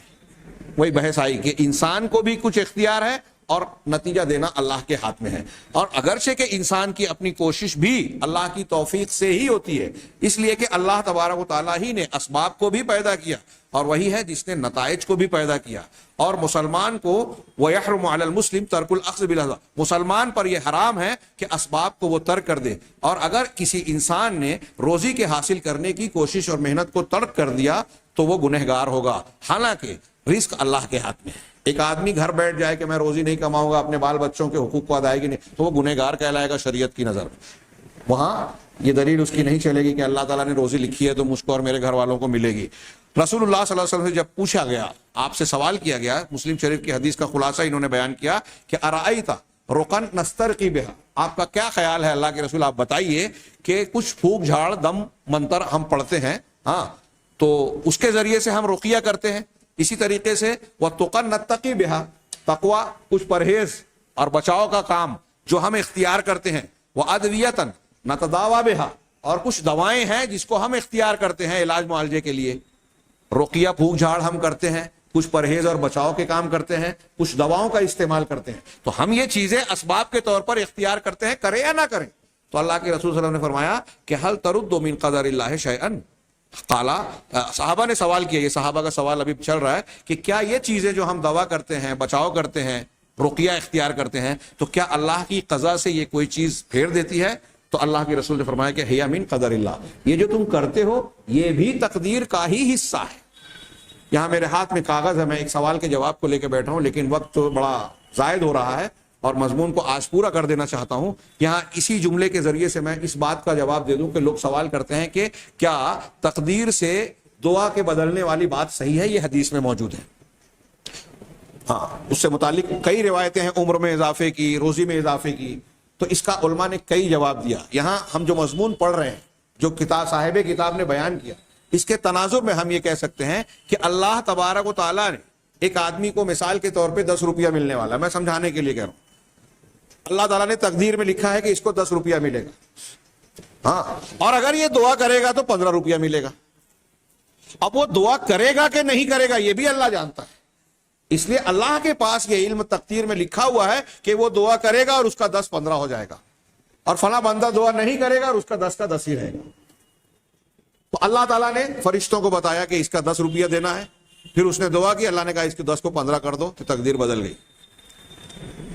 یہ تقدیر بدلنا ہے، یہ بھی تقدیر کا بدلنا۔ جیسے اللہ کے رسول نے فرمایا کہ بندہ گناہ کے ارتکاب کرنے کی وجہ سے رزق سے محروم ہوتا ہے۔ اب ایک آدمی کے لیے، اسی کی تشریح کرتے ہوئے علماء نے بیان کیا کہ ایک آدمی کے لیے اللہ تعالیٰ نے رزق رکھا ہے، لیکن اس کا رزق منحصر ہے اس بات پر کہ وہ اللہ سے دعا کرے۔ اب اس نے دعا نہیں کی تو وہ رزق سے محروم ہو گیا، اس نے محنت نہیں کی تو وہ رزق سے محروم ہو گیا۔ لیکن وہ رزق، وہ دعا کرے گا کہ نہیں کرے گا، گناہ کرے گا کہ نہیں کرے گا، یہ اللہ کو پتا ہے، اس لیے اس نے یہ بات بھی تقدیر میں لکھ رکھی۔ لہذا ہمیں دعا کرتے رہنا چاہیے، ہمیں محنت کرتے رہنا چاہیے، ہمیں نہیں پتا کہ اللہ نے یہ لکھ رکھا ہے کہ یہ محنت کرے گا، دعا کرے گا تو اس کے روزی میں، اس کے عمر میں اضافہ ہوگا. عمر میں کیسے اضافہ ہوگا؟ کہ ہم 40 سال کی 40 سال ہی عمر ہو، لیکن 40 سال میں ایک آدمی 80 سال کی عمر کا کام کر لے، نیکیاں عبادات کر لے، یہ توفیق ملتی ہے. عمر اور رزق کے بڑھنے کے اور بھی کئی معنی ہو سکتے ہیں. ایک آدمی کو 10,000 تنخواہ ملتی ہے، اس کی ضروریات پوری ہو جاتی ہے. ایک آدمی کو 40,000 تنخواہ ملتی ہے، ضروریات پوری نہیں ہوتی. آپریشن آ گیا، فلاں ضرورت آ گئی، فلاں مصیبت آ گئی، فلاں حادثہ ہو گیا، تو اس کا 40,000 کم پڑتا ہے. لیکن ایک آدمی کو اللہ تبارک تعالیٰ 10,000 میں ہی اس کو بیماریوں سے، ضروریات سے اس طرح سے محفوظ رکھتا ہے کہ اس میں اس کی ضرورت پوری ہوتی ہے. چنانچہ آگے یہ کہہ رہے ہیں، آخری بات ہے یہ، کچھ 5-7 منٹ شاید زیادہ ہو تو میں اس کے لیے معذرت چاہتا ہوں، اس لیے کہ یہ مضمون مکمل ہو جائے گا. چنانچہ آگے نتیجے کے طور پر بڑی اچھی بات کہی انہوں نے، فالاعتماد علی الاسباب شرک فی التوحید، اسباب پر اعتماد کر لینا توحید میں شرک ہے. آپ یہ سمجھ لیں، جیسے مثال کے طور پر میں نے ڈاکٹر کی بات کہی کہ ڈاکٹر ہی میری جان بچائے گا، میرے ابا کی جان بچائے گا. وہ ڈاکٹر سبب ہے، ڈاکٹر کی دی ہوئی دوا سبب ہے، اس پر بھروسہ کر لینا شرک ہے. تو کہا کہ اسباب پر بھروسہ کر لینا شرک ہے، اور اسباب کو چھوڑ دینا، ختم کر دینا، یہ عقل میں نقص ہے، خامی ہے. آپ یہ کہیں کہ جب اللہ شفا دینے والا ہے تو میں ڈاکٹر کے پاس کیوں جاؤں؟ جب بھوک مٹانے والی ذات اللہ کی ہے تو کھانا کیوں کھاؤں؟ بھوک مٹانے کے لیے کھانا کھانا پڑے گا. بچے کے حصول کے لیے آپ شادی کرتے ہیں، میاں بیوی کا ملاپ ہوگا، بغیر اس کے آپ اولاد کا حصول کی کوشش کریں کہ اگر اللہ نے میرے حق میں اولاد لکھی ہے تو میں بیوی کے بغیر اولاد چاہوں گا، شادی کے بغیر اولاد چاہوں گا، بیوی سے ملے بغیر اولاد چاہوں گا. یہ ممکن ہے؟ نہیں. اللہ تبارک و تعالیٰ نے یہ سبب بھی اللہ نے مقرر کیا. اب آپ اس سبب کو اختیار کرتے ہیں تو اس سبب کا نتیجہ اولاد دینے والا بھی اللہ ہے. دے گا، چاہے گا تو دے گا، چاہے گا تو نہیں دے گا. آپ نے بیج ڈالا زمین میں، اللہ چاہے گا تو فصل دے گا، چاہے گا تو نہیں دے گا. دونوں چیزیں اللہ کے فیصلے اور قضاء و قدر سے جڑی ہوئی ہے.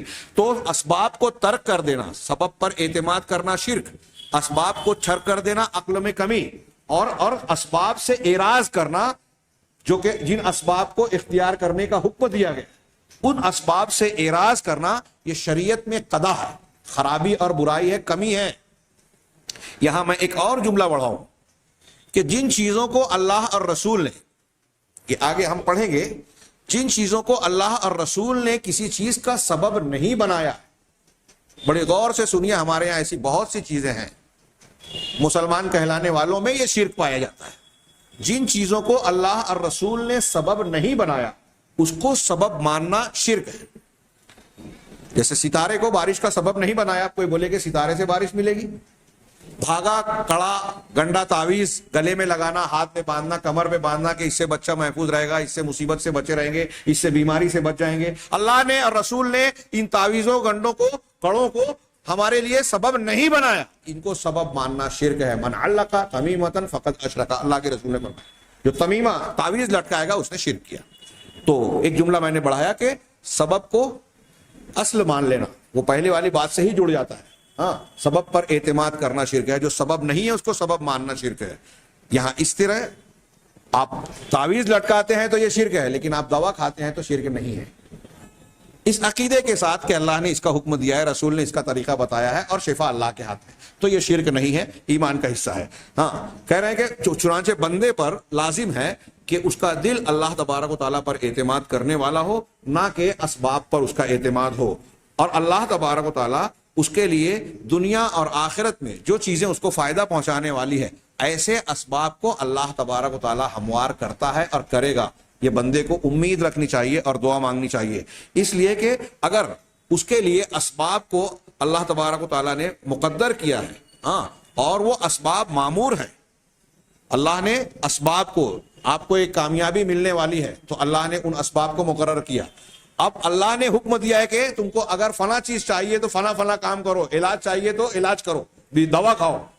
ہاں، اب وہ حکم جو دیا ہے، آپ نے اس حکم پر عمل کیا، تو عمل کرنے کے بعد اللہ تبارک و تعالیٰ پر توکل اور بھروسہ کیجئے. یہ ہے ایمان.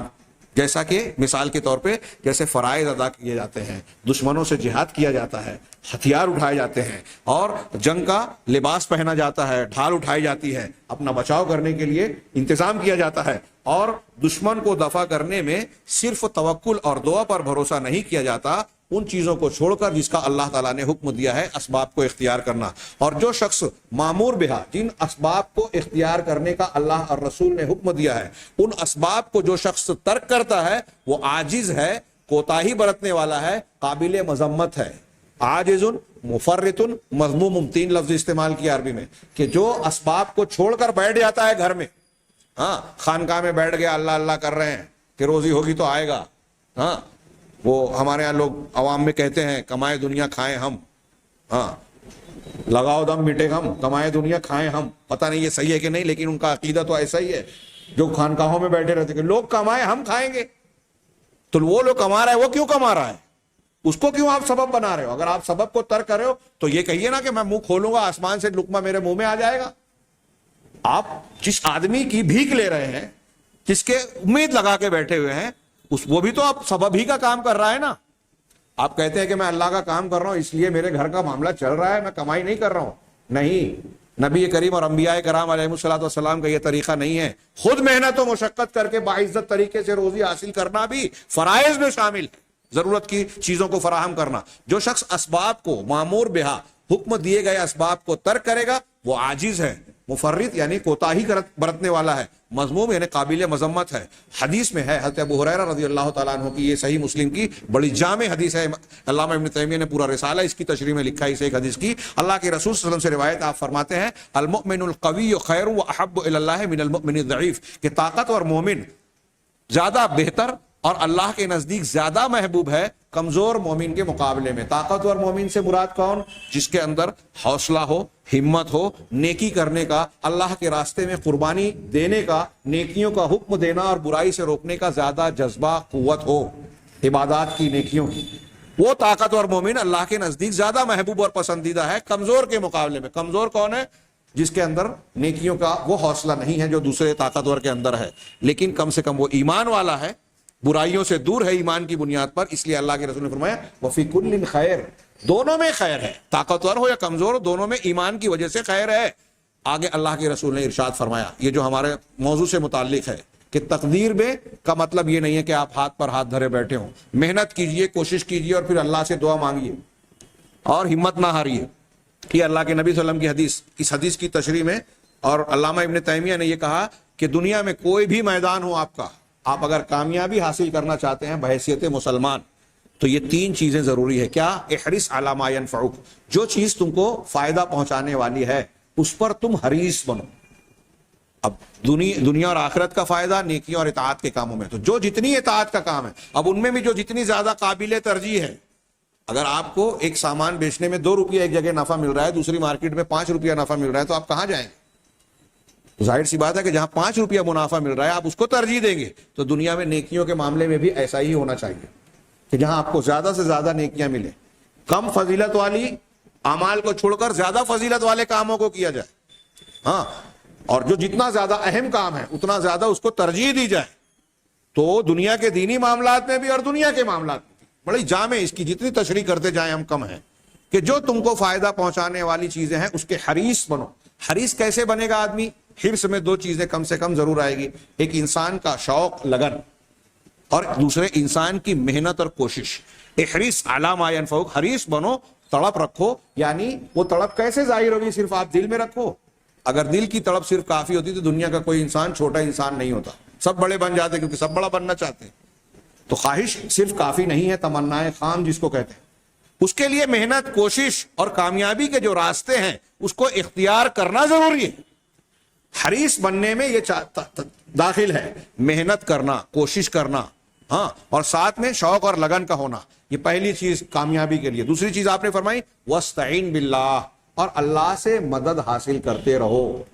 علامہ ابن تیمیہ نے بڑی تفصیل سے لکھا ہے، تفصیل کا یہاں موقع نہیں ہے، کہ ان دونوں میں سے مومن کسی ایک چیز کو چھوڑ کر دوسری چیز کو اختیار کر کے اعتماد نہیں کرتا کہ میں محنت کر رہا ہوں اس لیے میں کامیاب ہو جاؤں گا.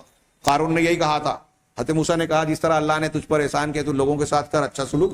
تو کہا ارے اللہ نے کیا دیا؟ انما اوتیتہ علی علم، یہ جو خزانہ ہے، دولت ہے میرے پاس، یہ مجھ کو اپنے علم اور اپنی صلاحیت کی وجہ سے ملی ہے. میرے اندر گٹس تھے، جیسے آج کل بولتے ہیں نا میرے اندر گٹس ہے، اپنے علم سے ملا، اللہ نے دھسا دیا اس کی دولت سمیت، خزانے سمیت. تو کہا کہ صرف اپنی محنت پر اعتماد کافی نہیں ہے، کہ میں نے کیا ہے تو مل جائے گا. اللہ کے ساتھ اللہ سے استعانت بھی ضروری ہے. دوسرا یہ کہ ایک آدمی صرف استعانت اور دعا مانگتا رہے, خود محنت نہ کرے, یہ بھی نہیں چلے گا. محنت بھی ضروری ہے اور اللہ سے مدد مانگنا بھی ضروری ہے ایک مومن کے لیے. ولا تعجز اور عاجز نہ بنو, یعنی ہمت نہ ہارو, کمزور نہ پڑو, کہیں ہمت نہیں ہارنا انسان کو. علامہ ابن تیمیہ کہتے ہیں کہ دنیا میں کسی بھی میدان میں آپ کو کامیابی چاہیے تو یہ 3 چیز ضروری ہے. حریص بنو, اللہ سے مدد مانگتے رہو, اور حوصلہ ہمت نہ ہارو. اب یہ کرنے کے باوجود کامیابی کے یہ 3 اجزاء آپ نے اختیار کر لیے, اس کے باوجود اگر آپ کو ناکامیابی ہو گئی, ہاں وَإِنْ أَصَابَكَ شَيْءٌ, اب اگر کوئی تم کو تکلیف, مصیبت, ناکامیابی ہاتھ آ گئی, فلا تقل, تو ایسا مت کہو کہ لو انی فعلت کانا کذا و کذا, اگر میں ایسا کر لیتا تو ایسا ہو جاتا. یہ سب مت کہو, یعنی افسوس اور تاسف کے لیے. ہاں کیوں؟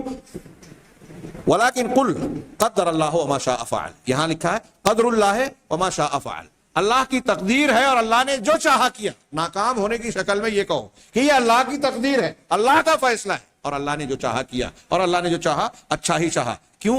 آخری جملہ ہے فَإِنَّ لَوْ تَفْتَحُ عَمَلَ الشَّيْطَانِ, اس لیے کہ یہ اگر مگر جو ہے نا, یہ شیطان کے عمل کو کھول دیتا ہے, انسان کو مایوسی ڈال دیتا ہے, اللہ تبارک و تعالیٰ کے تعلق سے بدگمانی پیدا کرتا ہے دل کے اندر کہ ارے میں نے تو محنت کی تھی پھر بھی نتیجہ کیوں نہیں نکلا. ہاں اللہ کے رسول نے یہ بھی فرمایا وہ دعا علی حدیث میں کہ دعا 3 طریقے سے قبول ہوتی ہے. کبھی آپ جو مانگ رہے ہیں وہ مل جاتی ہے, کبھی دعا کے بدلے میں آپ پر آنے والی کوئی مصیبت ٹل جاتی ہے, کبھی یہ ہوتا ہے کہ دعا کے بدلے میں اللہ تعالیٰ آخرت میں آپ کو اجر دے گا انشاءاللہ. دعا ضائع نہیں ہوتی مومن کی. یہ 3 شکلیں ہیں قبول ہونے کی. دعا کی تقدیر سے بدلنے والی کیفیت کی تشریح میں بھی یہ حدیث کو پیش کیا جا سکتا ہے.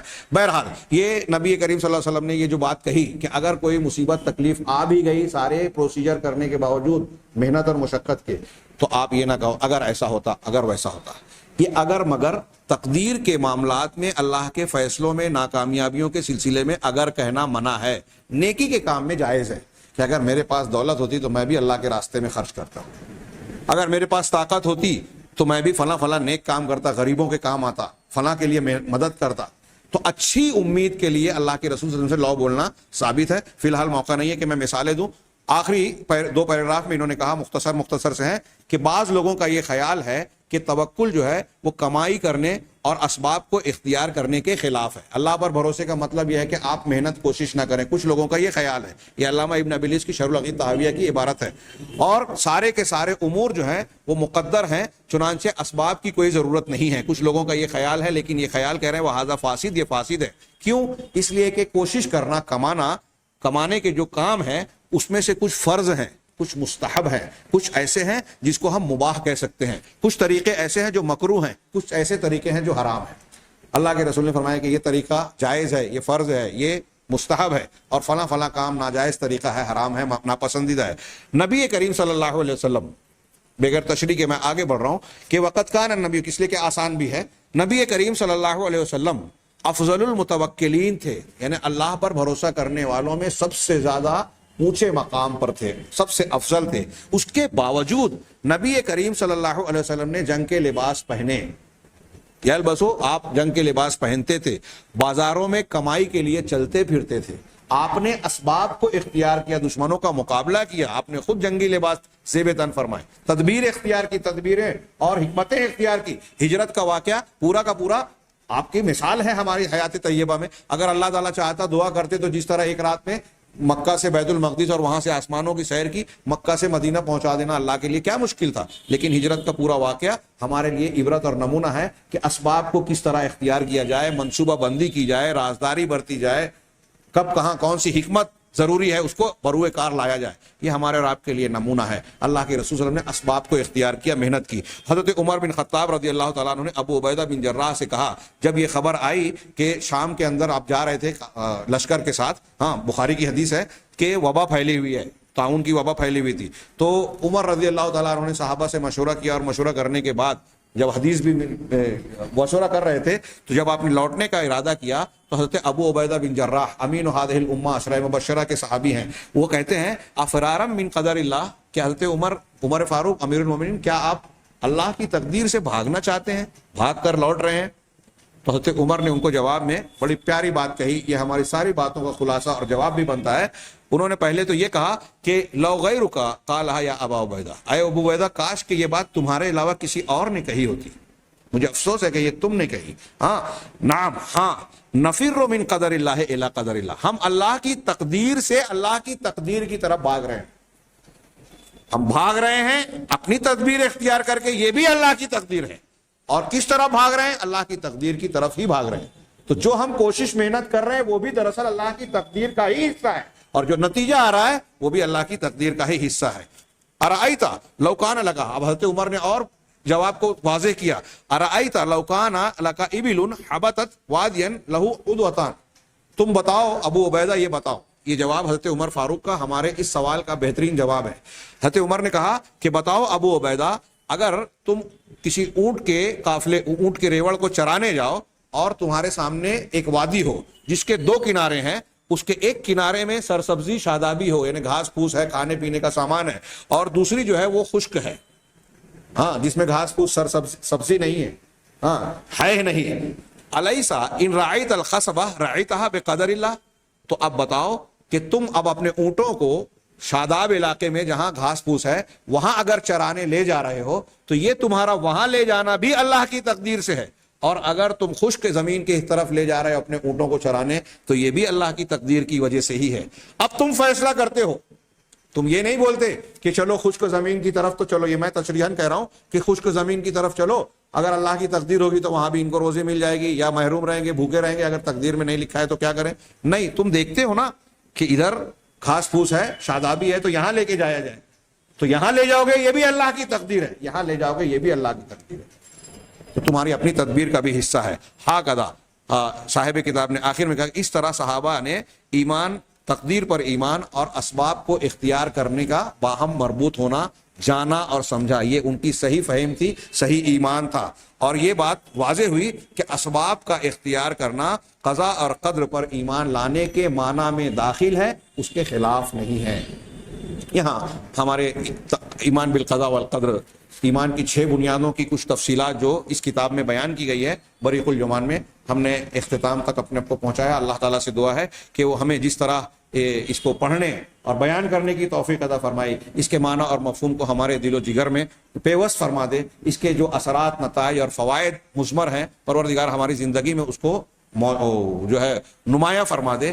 اب یہاں سے ابھی یہ کتاب ختم نہیں ہوئی، بہت اہم مبحث اور بڑی تفصیل کے ساتھ باقی ہے، تقریباً 100 صفحہ یا اس سے کچھ کم و بیش، فی نواقض الایمان و منکساتہ، یہاں سے 6 ایمان کی بنیادیں ہم نے تو پڑھی، اب آگے ایمان کو کون سی چیزیں توڑ دینے والی ہے یا ایمان کے اندر نقصان اور کمی پیدا کرنے والی ہے۔ میں نے جیسا کہ بتایا دوران درس کہ یہ مبحث کوئی کم اہم نہیں ہے، جتنا ہمیں یہ جاننا ضروری ہے کہ اللہ پر ایمان، رسول پر ایمان، فرشتوں پر ایمان اور دیگر چیزوں پر جو 6 چیزیں ہیں ایمان لانا کس طرح ہے اور ضروری ہے، ویسے ہی یہ جاننا اتنا ہی ضروری ہے کہ کون سی چیزیں ہیں جو ہمارے ان ایمانیات کو توڑ دیتی ہیں، خراب کر دیتی ہیں، بگاڑ دیتی ہیں۔ آج مسلمانوں میں ایک طرف تو بہت سارے لوگ ایمان کا دعویٰ رکھتے ہیں، خوش فہمی میں بھی ہے کہ ہم مسلمان اور مومن ہیں، لیکن ان کے عقیدے میں، اعمال میں، اعتقاد میں، اقوال میں ایسی باتیں موجود ہیں جس سے ان ایمانیات پر اثر پڑتا ہے اور یہ فساد یا خرابی کا شکار ہوتے ہیں۔